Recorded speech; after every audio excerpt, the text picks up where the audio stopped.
Ylber Ramadani ka qenë një ndër më të mirët në fushën e lojës në takimin që Lecce barazoi ndaj Sassuolos, duke regjistruar rezultatin e tretë pozitiv radhazi për skuadrën, e cila po lëngonte në zonën e ftohtë të klasifikimit.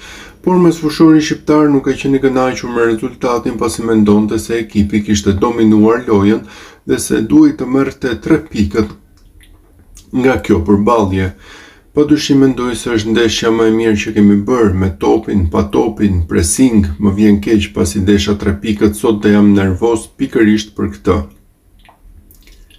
Një pikë e rëndësishme, po, dua të falenderoj publikun që na ka mbështetur. Nëse vazhdojmë të luajmë kështu, do të bëjmë një kampionat të madh, tha mesfushori shqiptar pas sfidës.